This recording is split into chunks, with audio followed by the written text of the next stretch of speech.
Hello everyone, welcome to the world of microprocessor and controllers application.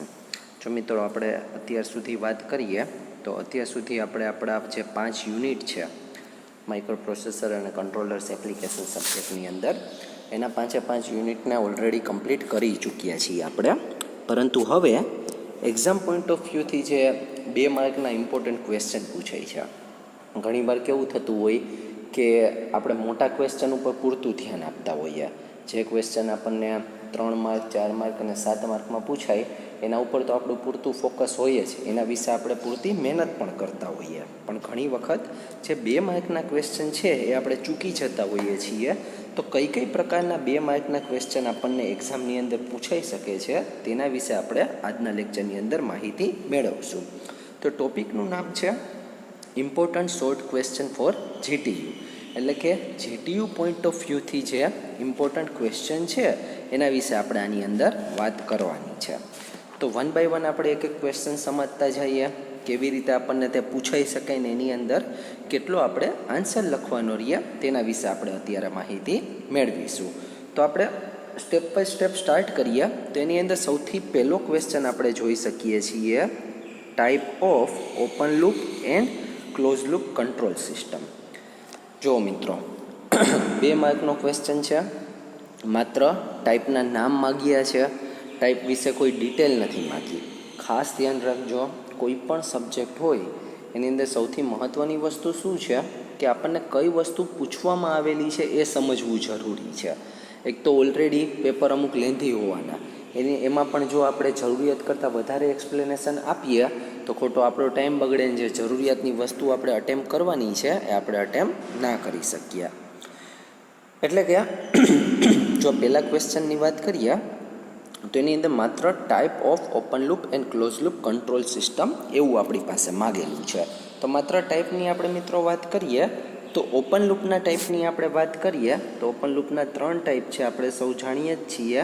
પેલું છે on of, open લૂપની અત્યારે આપણે વાત કરીએ છીએ. એના પછી છે સ્ટેપ વાઇઝ અને થર્ડ વન છે કન્ટિન્યુઅસ. આ વાત થઈ ઓપન લૂપના ટાઈપની. હવે વાત કરીએ ક્લોઝ લૂપના ટાઈપની. તો ક્લોઝ લૂપના ટાઈપની અંદર બહુ ઝાઝો ફરક નથી. ઓન ઓફ છે એ અને એક છે કન્ટિન્યુઅસ. તો એક સ્ટેપ વાઇઝ છે માત્ર નથી આવતું ક્લોઝ લૂપની અંદર, બાકી ઓન ઓફ અને કન્ટિન્યુઅસ છે એ આવે છે. તો આ વાત થઈ ઓપન લૂપ અને ક્લોઝ લૂપ કંટ્રોલ સિસ્ટમના ટાઈપ વિશેની. હવે આપણે એના પછીના ક્વેશ્ચનની વાત કરીએ તો એના પછીનો ક્વેશ્ચન છે ઓપન લૂપ અને ક્લોઝ લૂપના ડિફરન્સની બંને બાજુ 4 પોઈન્ટ લઈને આપણે એના વિશે વાત કરવાની છે.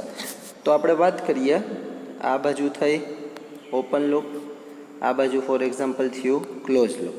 ફર્સ્ટ પોઈન્ટની વાત કરીએ તો ફર્સ્ટ પોઈન્ટ આવશે ઓપન લૂપની અંદર કે ફીડબેક સિગ્નલ નથી. જ્યારે ક્લોઝ લૂપની અંદર વાત કરીએ ફીડબેક સિગ્નલ હોય છે. અગેન ઓપન લૂપની અંદર આપણે વાત કરીએ તો ઇનપુટ અને આઉટપુટ બંને એકબીજાથી સ્વતંત્ર છે. જ્યારે ક્લોઝ લૂપમાં વાત કરીએ તો ઇનપુટ અને આઉટપુટ એકબીજા પર આધારિત છે. ત્યારબાદ થર્ડ પોઈન્ટની વાત કરીએ તો સિસ્ટમ થોડી અનસ્ટેબલ છે, એટલે કે એકદમ એક્યુરેટ પ્રિસાઇઝ આઉટપુટ નથી મળતું. જ્યારે ક્લોઝ લૂપની અંદર વાત કરીએ તો સિસ્ટમ સ્ટેબલ છે, એકદમ પ્રિસાઇઝ અને એક્યુરેટ આઉટપુટ મળે છે. એના પછી વાત કરીએ તો મેન્ટેનન્સ પ્રમાણમાં ઇઝી છે, જ્યારે ક્લોઝ લૂપની અંદર મેન્ટેનન્સ પ્રમાણમાં ડિફિકલ્ટ છે. હવે તો મિત્રો તમે ઓપન લૂપ અને ક્લોઝ લૂપની અંદર ઘણા બધા મુદ્દા તમે લખી શકો છો, જેમ કે સર્કિટ ડિફિકલ્ટ છે, કિંમતમાં મોંઘું છે, આના 3 ટાઈપ છે, એકના 2 ટાઈપ છે, સર્કિટ બનાવવા માટે ઓછા કમ્પોનન્ટની જરૂર છે, વધારે કમ્પોનન્ટની જરૂર છે, એકમાં એરર ડિટેક્ટર નથી હોતું જ્યારે એકમાં એરર ડિટેક્ટર હોય છે. તો આવી રીતે ઘણા બધા મુદ્દા તમે લખી શકો. પણ જનરલી જ્યારે 2 માર્કની અંદર પૂછવામાં આવે ત્યારે 4 પોઈન્ટ ઉપર જનરલી ફોકસ કરવામાં આવતું હોય છે. તો આ વાત થઈ આપણી ઓપન લૂપ અને ક્લોઝ લૂપના ડિફરન્સની. એના પછી આપણે વાત કરીએ ફ્રેન્ડ્સ તો છે સર્વો મેકેનિઝમની ડેફિનેશન આપવાની છે અને એના ટાઈપ વિશે વાત કરવાની છે. તો સૌપ્રથમ આપણે વાત કરીએ સર્વો મેકેનિઝમની ડેફિનેશન વિશેની. તો આપણે કહી શકીએ કોઈ પણ ઇન્સ્ટ્રુમેન્ટમાં લોડની ફિઝિકલ પોઝિશન એડજસ્ટ કરવા માટે જે ક્લોઝ લૂપ સિસ્ટમ વાપરવામાં આવે છે તેને સર્વો મિકેનિઝમ કહેવામાં આવે છે. ખાસ કંઈ મહત્ત્વની વસ્તુ છે, લોડની ફિઝિકલ પોઝિશનને આપણે એડજસ્ટ કરવાની છે, એને સર્વો મિકેનિઝમ તરીકે ઓળખવામાં આવે છે. તો હવે આપણે એના ટાઈપની વાત કરીએ તો એના ટાઈપ વિશે આપણે જાણીએ છીએ કે પહેલો ટાઈપ છે ગન બેરલ પોઝિશન કંટ્રોલ. બરાબર, પહેલો ટાઈપ છે ગન બેરલ પોઝિશન કંટ્રોલ. એના પછી છે સેટેલાઇટ ઓટોમેટિક ટ્રેકિંગ, અને લાસ્ટમાં જે ટાઈપ છે એનું નામ છે એસી પોઝિશન કંટ્રોલ સિસ્ટમ. તો આ થયા તમારા સર્વો મિકેનિઝમના ટાઈપના નામ: gun barrel position control, satellite automatic tracking અને એસી પોઝિશન કંટ્રોલ. અને પહેલાં આપણે વાત કરીએ હતું સર્વો મિકેનિઝમની ડેફિનેશન. હવે આપણે વાત કરીએ વોટ ઇઝ કંટ્રોલ એક્શન, એટલે કે કંટ્રોલ એક્શન કોને કહેવામાં આવે છે અને તેના ટાઈપ વિશે આપણે વાત કરવાની છે. તો પહેલાં આપણે ડેફિનેશન લખીએ, કંટ્રોલ એક્શન કોને કહેવાય. કંટ્રોલ સિસ્ટમમાં ડિઝાયર્ડ આઉટપુટ મેળવવા માટે જરૂરી સુધારા વધારા એટલે કે કરેક્ટિવ એક્શનની જરૂર પડે છે. કરેક્ટિવ એક્શન એટલે શું વસ્તુ થઈ મિત્રો, કે જે પ્રકારે આપણે આઉટપુટ જોઈએ છે એ પ્રકારે સિગ્નલમાં જરૂરી આપણે ફેરફાર કરીએ, સુધારા વધારા કરીએ, એને કરેક્ટિવ એક્શન કહેવાય. એક્શન એટલે પ્રક્રિયા, કરેક્શન એટલે કે સુધારા વધારા. આ કરેક્ટિવ એક્શન એટલે એરરને દૂર કરે અને પ્રક્રિયાને સરળ બનાવે છે, જેમાં કંટ્રોલર મુખ્ય ભાગ ભજવે છે. તો આ વાત થઈ કંટ્રોલ એક્શન વિશેની. હવે આપણે વાત કરીએ કંટ્રોલ એક્શનના ટાઈપ વિશેની. તો મિત્રો, કંટ્રોલ એક્શનના ટાઈપ વિશે જો આપણે વાત કરીએ તો ખૂબ ઇઝી રીતે આપણે એને યાદ રાખી શકીએ કે પહેલો વહેલો ટાઈપ છે એ છે on of type. First type છે ઓન ઓફ ટાઈપ. પછી છે પી ટાઈપ, પી એટલે કે પ્રપોઝનલ. એના પછી છે આઈ ટાઈપ, આઈ એટલે કે ઇન્ટિગ્રલ. બરાબર મિત્રો, પી એટલે પ્રપોઝનલ, આઈ એટલે કે ઇન્ટિગ્રલ. ત્યારબાદ છે ડી, ડી એટલે કે ડેરિવેટિવ અથવા તો ડિફરન્શિએટર આપણે જેને કહી શકીએ. એના પછી હવે બેના કોમ્બિનેશનથી બને છે. આ થઈ 1, 2, 3 અને 4. એના પછી પાંચમી વાત કરીએ કંટ્રોલ એક્શનની, એ છે પીડી એટલે કે પ્રપોઝનલ ડેરિવેટિવ.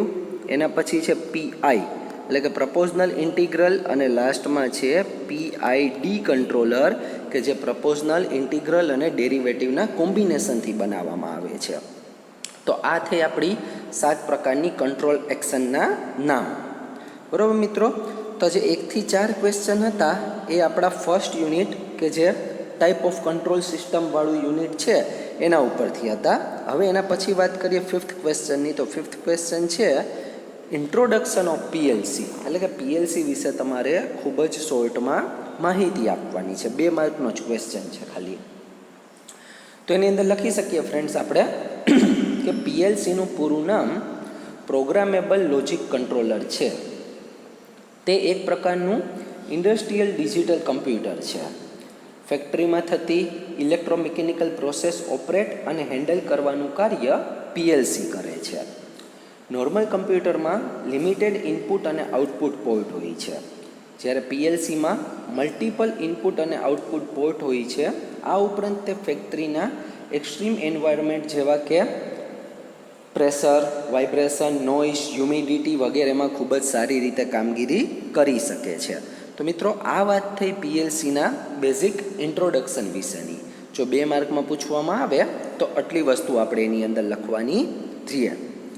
ત્યારબાદ હવે આપણે વાત કરીએ તો ત્યારબાદનો ક્વેશ્ચન આપણે જોઈ શકીએ છીએ એ છે સ્કાડાનું બ્રીફ ઇન્ટ્રોડક્શન, એટલે કે અહીં આપણે સ્કાડા વિશે માહિતી આપવાની છે. તો સ્કાડાનું પૂરું નામ supervisory control and data acquisition છે. મોટી ઇન્ડસ્ટ્રી અથવા તો પ્લાન્ટમાં પ્રેક્ટિકલી માણસ દ્વારા ક્વોન્ટિટીના મેઝરમેન્ટની ચકાસણી કરવી ઉપરાંત પ્લાન્ટની દેખરેખ અથવા તો મોનિટરિંગ કરવું અશક્ય બને છે. માટે સ્કાડા સિસ્ટમની મદદથી કંટ્રોલ રૂમમાં બેઠા બેઠા આખા પ્લાન્ટમાં દરેક ક્વોન્ટિટીનું કંટ્રોલિંગ અને સુપરવિઝન કરી શકાય છે. આ ઉપરાંત સેટ કરેલ વેલ્યુ કરતાં કિંમતમાં વધારો કે ઘટાડો થાય તો વર્કિંગ સિગ્નલ કંટ્રોલ રૂમમાં મેળવી શકાય છે.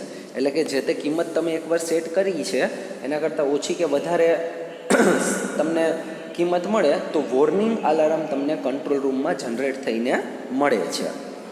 તો મિત્રો આ વાત થઈ તમારા સ્કાડા વિશેની. તો આપણે પીએલસીના બ્રીફ ઇન્ટ્રોડક્શનની વાત કરી અને સ્કાડાના બ્રીફ ઇન્ટ્રોડક્શનની વાત કરી. ત્યારબાદ મિત્રો હવે આપણે પીએલસીના સિલેક્શન ક્રાઇટેરિયા વિશે વાત કરીએ. એટલે કે પીએલસી સિલેક્શન ક્રાઇટેરિયા કે એટલે કે પીએલસીને જ્યારે આપણે પસંદ કરીએ છીએ, એને સિલેક્ટ કરીએ છીએ ત્યારે જે વસ્તુ આપણે ધ્યાનમાં રાખીએ છીએ તેના વિશે આપણે અહીં વાતચીત કરવાની છે, તેવા મુદ્દા વિશે ચર્ચા કરવાની છે. તો 8 પોઈન્ટ વિશે આપણને ચર્ચા કરવાની કીધી છે. તો જો તમને કદાચ યાદ હોય તો જે તે વખતે આપણે આવી કંઈક ફોર્મેટની વાત કરેલી હતી. SAW ઉપર 4 ઘાત આપણે રાખી હતી, પાવર ઓફ 4 અને પછી આપણે લખ્યું હતું SOPES. આને આપણે એવી રીતે વાંચતા હતા સોપ્સ. દરેકનો ફર્સ્ટ લેટર લઈને આપણે એક ટેગલાઇન બનાવતા હતા કે જો S છે પહેલો વહેલો તો S છે સિસ્ટમ રિક્વાયરમેન્ટ, બાજુનો A છે એ છે એપ્લિકેશન રિક્વાયરમેન્ટ, પછી W માથે 4 ઘાત છે એટલે W ઉપરથી 4 પોઈન્ટ આવશે. ક્યાં ક્યાં 4 point? What type of input and output devices are required, what amount of input and output devices are required, what size of memory required and what is the speed of CPU required. એના પછી વાત કરીએ આ S વિશેની તો ત્યાં આવશે speed of operation. આ O વિશે વાત કરીએ તો એ છે ઓપરેટર્સ ઇન્ટરફિયરન્સ. એના પછી છે ફિઝિકલ રિક્વાયરમેન્ટ, આ છે ઇલેક્ટ્રિકલ રિક્વાયરમેન્ટ અને લાસ્ટમાં છે સોફ્ટવેર.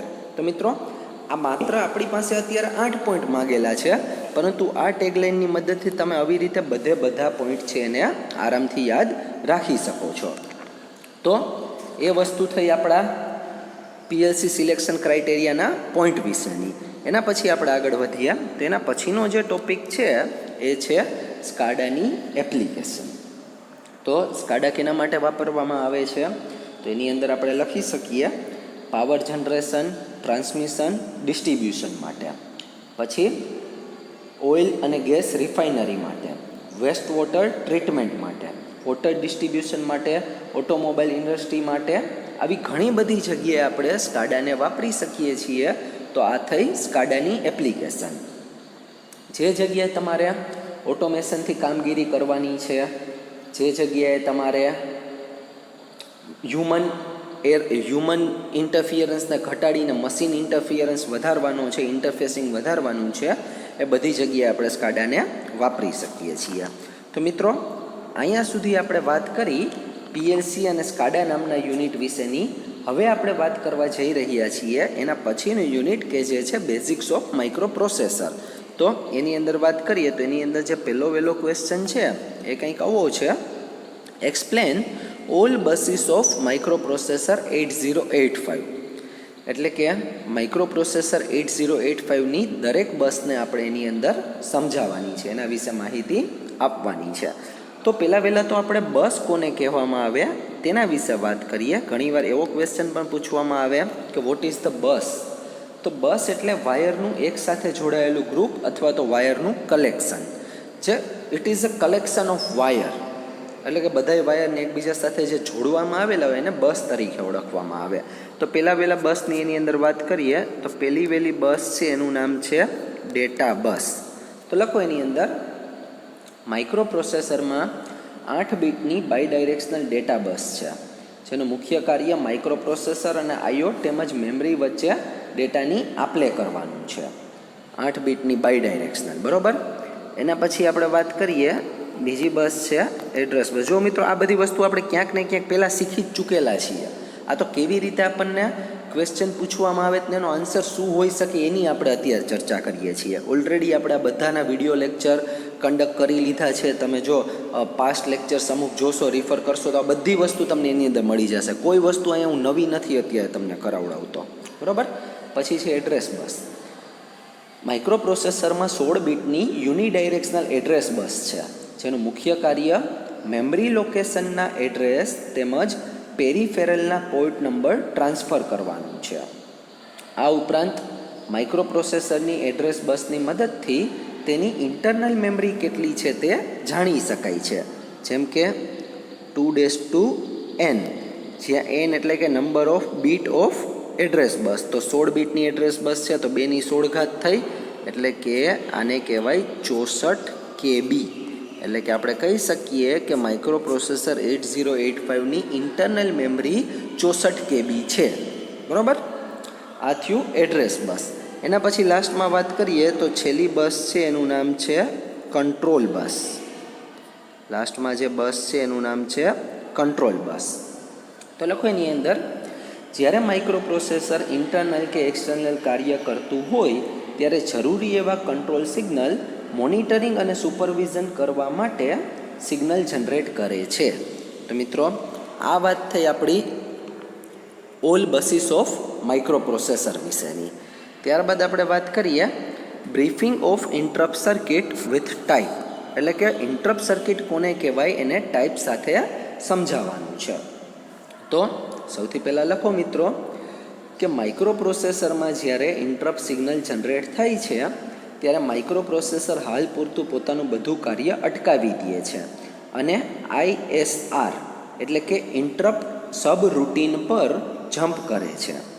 એકવાર ઇન્ટરપ્ટનું કાર્ય પૂર્ણ થયા બાદ ફરીથી પોતાનું પહેલાંનું કાર્ય સ્ટાર્ટ કરે છે. તો આ વાત થઈ ઇન્ટરપ્ટ કોને કહેવાય તેના વિશેની. અને હવે આપણે તેના ટાઈપ વિશે વાત કરીએ. તો એની અંદર પહેલો વહેલો ટાઈપ છે RST 5.5, RST 6.5, RST 7.5, INTR અને લાસ્ટમાં છે TRAP એટલે કે ટ્રેપ. તો મિત્રો, આ 5 ટાઈપ થયા આપણા ઇન્ટરપ્ટ વિશેના. અને પહેલાં આપણે વાત કરી કે ઇન્ટરપ્ટ સર્કિટ કોને કહેવામાં આવે તેના વિશેની. હવે મિત્રો આપણે વાત કરશું એના પછીનો જે ક્વેશ્ચન છે એ છે full form of SP and PC with working. તેની અંદર સૌથી પહેલાં આપણે વાત કરીએ SP વિશેની. બરાબર, તો એની અંદર આપણે લખી શકીએ કંઈક આવી રીતે. SPનું પૂરું નામ સ્ટેક પોઇન્ટર છે. તે 16 બીટનું સ્પેશિયલ પર્પસ રજિસ્ટર છે અને પ્રોગ્રામના એક્ઝિક્યુશન દરમિયાન ડેટાને ટેમ્પરરી સ્ટોર કરે છે અને LIFO એટલે કે લાસ્ટ ઇન ફર્સ્ટ આઉટ પ્રકારની મેમરી છે. જો મિત્રો, સ્ટેક પોઇન્ટર અને પ્રોગ્રામ કાઉન્ટરની ડેફિનેશન ઘણી બધી વાર પૂછાય છે અને one of the important question છે એવું કહી શકાય છે. તો આ વાત થઈ સ્ટેક પોઇન્ટર વિશેની. એના પછી આપણે વાત કરીએ PC. તો લખો એની અંદર, PCનું પૂરું નામ પ્રોગ્રામ કાઉન્ટર છે. તે 16 બીટનું સ્પેશિયલ પર્પસ રજિસ્ટર છે અને હવે પછીનું જે ઇન્સ્ટ્રક્શન એક્ઝિક્યુટ થવાનું છે તેના મેમરી લોકેશનના એડ્રેસને સ્ટોર કરવાનું કાર્ય કરે છે. તો મિત્રો, આ વાત થઈ આપણા સ્ટેક પોઇન્ટર અને પ્રોગ્રામ કાઉન્ટર વિશેની. એના પછીનો ક્વેશ્ચન છે what is flag register and give name of 5 flags. તો ફ્લેગ રજિસ્ટર કોને કહેવામાં આવે છે અને તેના 5 ફ્લેગના માત્ર નામ આપો.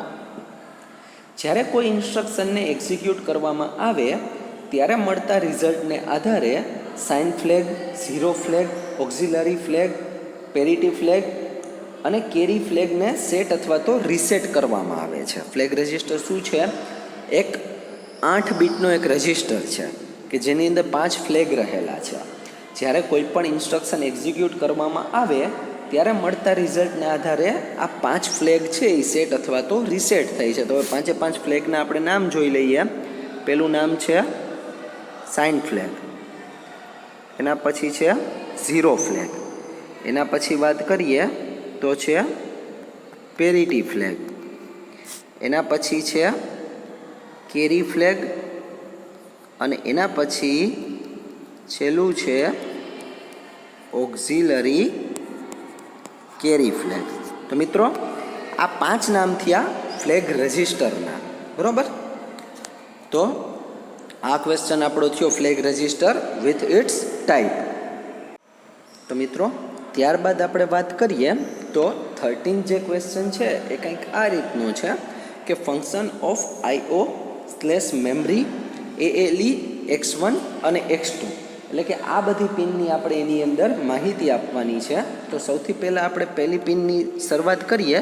તો પહેલી પિન છે IO slash memory active low. લખો આ પિનની અંદર શું લખી શકીએ? જ્યારે આ સિગ્નલ એક્ટિવ હાઈ હશે ત્યારે માઇક્રોપ્રોસેસર, જ્યારે આ પિન એક્ટિવ હાઈ હશે ત્યારે માઇક્રોપ્રોસેસર IO ડિવાઇસ સાથે કોમ્યુનિકેશન કરતું હશે, અને જ્યારે આ પિન એક્ટિવ લો હશે ત્યારે માઇક્રોપ્રોસેસર મેમરી સાથે કોમ્યુનિકેશન કરતું હશે. આપણે જાણીએ છીએ કે માથે જે લાઇન કરવામાં આવે, કોમ્પ્લિમેન્ટ આપવામાં આવે, એને એક્ટિવ લો સિગ્નલ કહેવાય.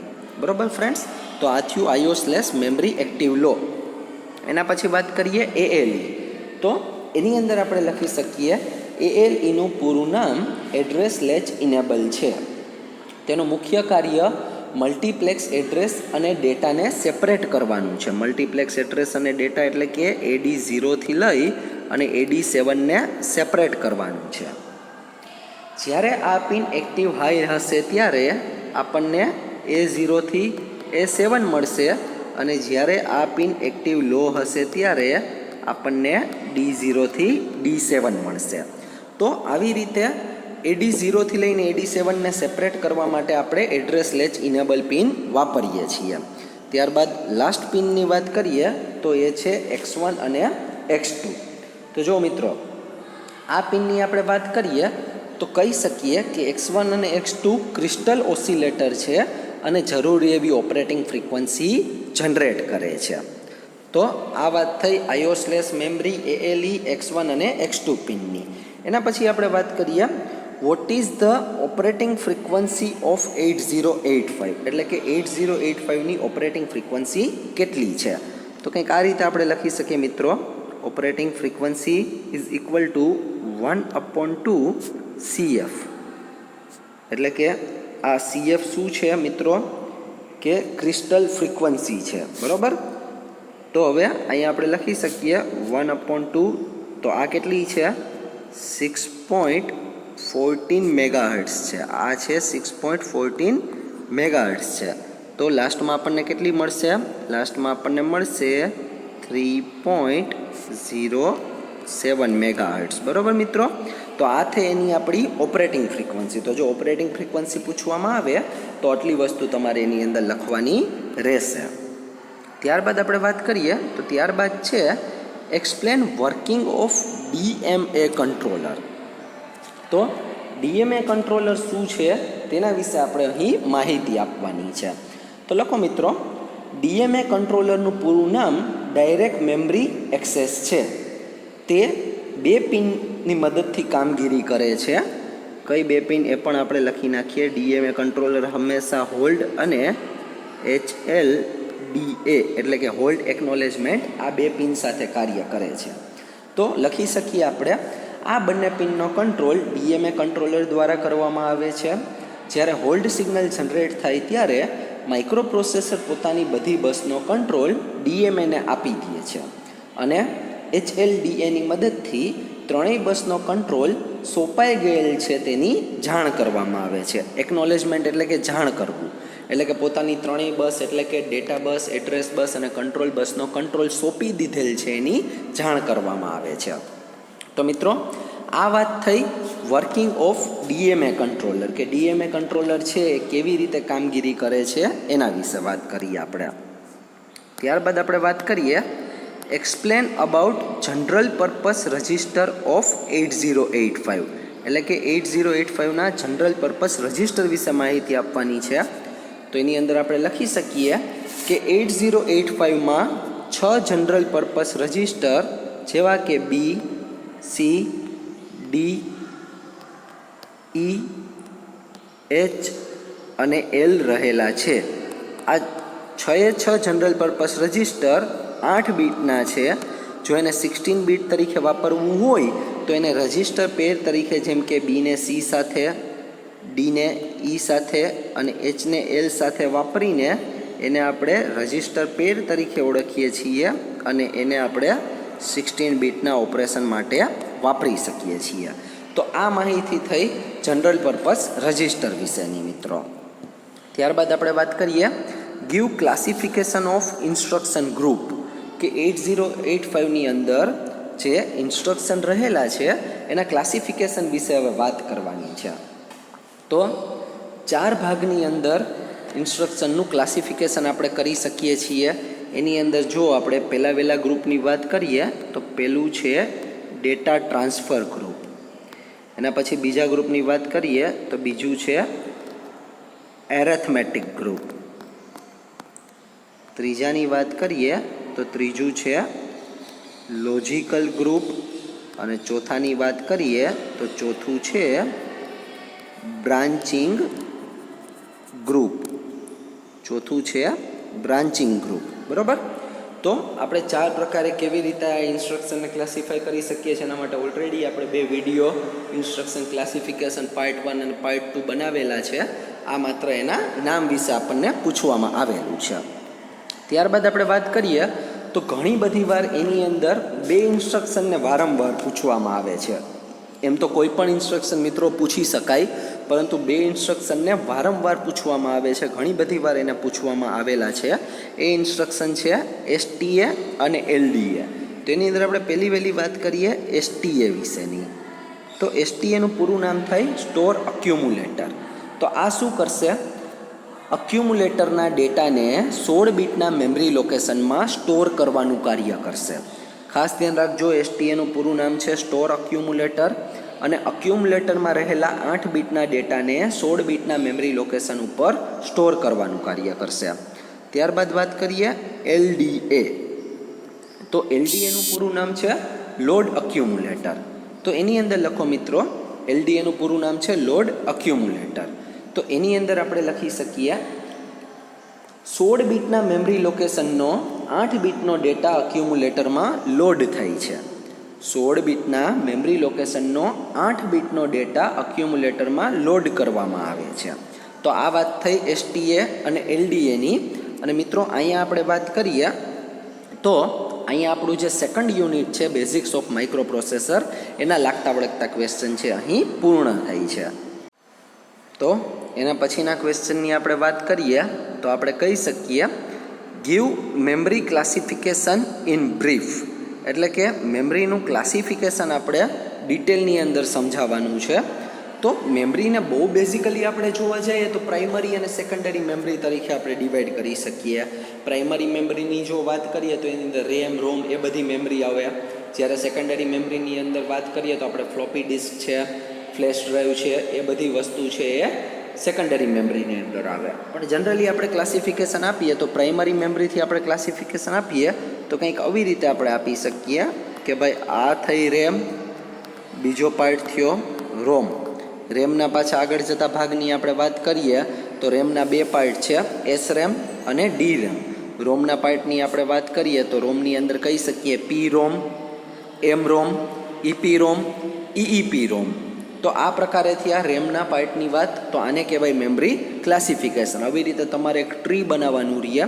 સૌથી ઉપર મેમરી લખવાનું રહીએ, ત્યારબાદ એક બાજુ તમારે પ્રાઇમરી મેમરી, એક બાજુ સેકન્ડરી મેમરી લખવાનું રહીએ. સેકન્ડરી મેમરીની અંદર મેં તમને કીધું એ પ્રમાણે કે સેકન્ડરી મેમરી છે એ ડાયરેક્ટલી સિસ્ટમ સાથે ન જોડાયેલી હોય, જ્યારે પ્રાઇમરી મેમરી છે એ ડાયરેક્ટલી સિસ્ટમ સાથે ક્યાંક ને ક્યાંક જોડાયેલી હોય એવું કહેવામાં આવે છે. ત્યારબાદ વાત કરીએ SRAM અને DRAMના તફાવત વિશેની. તો એક બાજુ સપોઝ કે આપણે લખીએ SRAM, બીજી બાજુ લખીએ DRAM. તો બહુ જ સિમ્પલ ટોપિકથી આપણે સ્ટાર્ટ કરીએ. SRAMનું પૂરું નામ સ્ટેટિક રેમ છે, DRAMનું પૂરું નામ ડાયનેમિક રેમ છે. SRAMને આપણે ફ્લિપફ્લોપની મદદથી બનાવવામાં આવે છે, જ્યારે DRAMને કેપેસિટર અને ટ્રાન્ઝિસ્ટરની મદદથી બનાવવામાં આવે છે. SRAMમાં રિફ્રેશિંગ સર્કિટની જરૂર નથી હોતી, જ્યારે DRAMમાં પિરિયોડિક રિફ્રેશિંગની જરૂરિયાત રહે છે, કારણ કે ત્યાં કેપેસિટરનો ઉપયોગ થયેલો છે. SRAMની વાત કરીએ તો SRAM છે વધારે ફાસ્ટર છે, જ્યારે DRAM છે એ SRAM કરતાં ઓછી ફાસ્ટર છે. SRAM છે વધારે જગ્યા રોકે છે, DRAM છે એ ઓછી જગ્યા રોકે છે. તો મિત્રો આવી રીતે તમે ઘણા બધા તફાવતના મુદ્દા છે તમે લખી શકો છો, અને ઘણી બધી વાર SRAM અને DRAMનો તફાવત પણ પૂછવામાં આવે છે. ત્યારબાદ આપણે વાત કરીએ મિત્રો તો એના પછીનો જે ક્વેશ્ચન છે એ છે give name of all SFR with full form. કે આ જે બેઝિક્સ ઓફ માઇક્રો કંટ્રોલર કરીને યુનિટ છે એની અંદરનો ક્વેશ્ચન છે give name of all SFR with full form. તો સૌથી પહેલાં તો મિત્રો SFR શું વસ્તુ છે એ આપણે સમજીએ. SFR એટલે કે special function register. Normal register કરતાં કંઈક અલગ પ્રકારનું કામ કરતું હોય, કંઈક સ્પેશિયલ પર્પસ માટે એને ડિઝાઇન કરવામાં આવેલું હોય તેને SFR તરીકે ઓળખવામાં આવે છે. તો ટોટલ 6 SFR વિશે આપણે વાત કરવાની છે. એની અંદર પહેલું SFR છે એની વાત કરીએ, માત્ર નામ જ દેવાના છે, એ છે PSW. તો PSWનું પૂરું નામ છે પ્રોગ્રામ સ્ટેટસ વર્ડ. એના પછી આપણે વાત કરીએ તો એના પછીનું જે છે એનું નામ છે PCON. PCONનું પૂરું નામ છે પાવર કંટ્રોલ રજિસ્ટર. એના પછી આપણે વાત કરીએ તો એ છે SCON.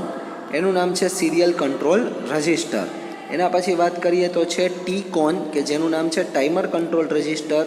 એના પછી છે TMOD જેનું નામ છે ટાઈમર મોડ કંટ્રોલ રજિસ્ટર અથવા તો ટાઈમર મોડ રજિસ્ટર.